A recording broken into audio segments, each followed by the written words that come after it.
NASA এবং জাতিসংঘ মিলে এমন এক প্রজেক্ট চালাচ্ছে যা আকাশে ঈশ্বরকে দেখিয়ে পুরো মানবজাতিকে ধোকায় ফেলে দেবে। কানাডার একজন সাংবাদিক সার্জ মোনাস এমন এক ফাইল নিয়ে দুনিয়ার সামনে এসেছেন যা মানবতার আত্মাকে পর্যন্ত কাঁপিয়ে দিয়েছে।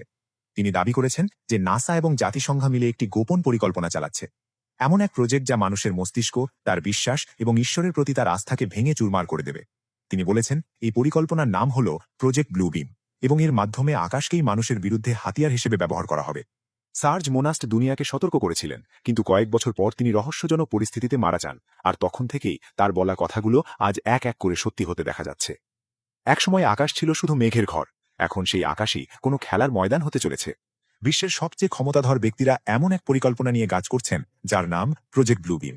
এটি কোনো সাধারণ প্রযুক্তি নয়, বরং মানুষের ঈমান, তার চিন্তা এবং ঈশ্বরের প্রতি বিশ্বাস ভেঙে দেওয়ার সবচেয়ে বড় প্রজেক্ট।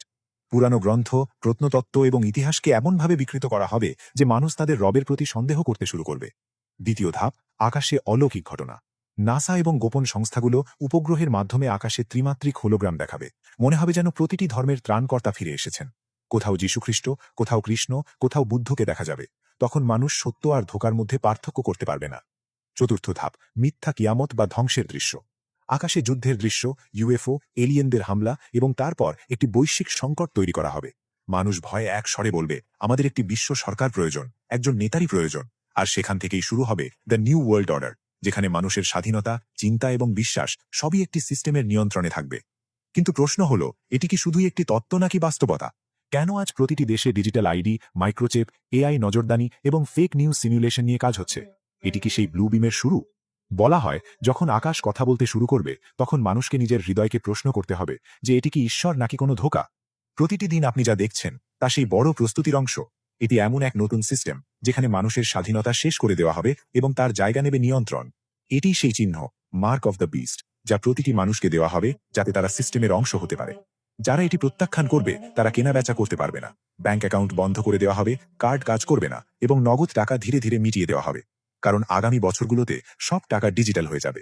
এমন এক সিস্টেম আসবে যেখানে আপনার হাত, চোখ বা শরীরই আপনার ব্যাংক হয়ে যাবে। আর আপনি যদি এই চিহ্ন নিতে অস্বীকার করেন তবে আপনার পরিচয় এবং অর্থ এক পলকে মুছে যাবে। এটি সেই সময় যখন দাজ্জাল এই সিস্টেমের দায়িত্ব নেবে। সে দুনিয়াকে একটি নতুন ব্যবস্থা দেবে, যেখানে প্রতিটি মানুষকে নিরাপত্তা, সুবিধা এবং খাবারের নামে একটি ট্যাগ দেওয়া হবে। আর যারা মানবে না তাদের সিস্টেমের বাইরের লোক ঘোষণা করা হবে। এআই, ডেটা এবং নজরদানি দিয়ে তৈরি এই জাল মানুষের প্রতিটি শ্বাস প্রশ্বাসের ওপর নজর রাখবে।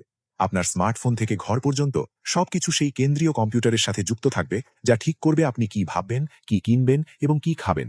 এটিই সেই সময় যার কথা বহু আগে বলা হয়েছিল, যে মিথ্যাকে সত্য বানানো হবে এবং যে সত্য বলবে তাকে বিপদ হিসেবে দেখা হবে।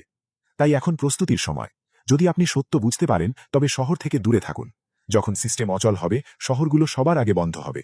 পানি, বিদ্যুৎ, ইন্টারনেট সব বন্ধ হয়ে যাবে। গ্রামে ফিরে যান, মাটির সাথে যুক্ত থাকুন, কারণ আগামী সময়ে শস্যই হবে সবচেয়ে বড় সোনা। নিজের হাতে ফসল ফলান এবং মানুষের সাথে ভাগ করে নিন, এটিই আসল স্বাধীনতা। সোশ্যাল মিডিয়ায় নিজের জীবনের সব তথ্য দেওয়া বন্ধ করুন, কারণ যে ডেটা আপনি শেয়ার করছেন সেটি আপনার ডিজিটাল খাঁচা হয়ে উঠছে। আপনার প্রতিটি ছবি, লোকেশন এবং অনুভূতি সিস্টেমের সার্ভারে বন্দী। মনে রাখবেন, এটি কেবল প্রযুক্তি নয়, এটি আত্মার যুদ্ধ।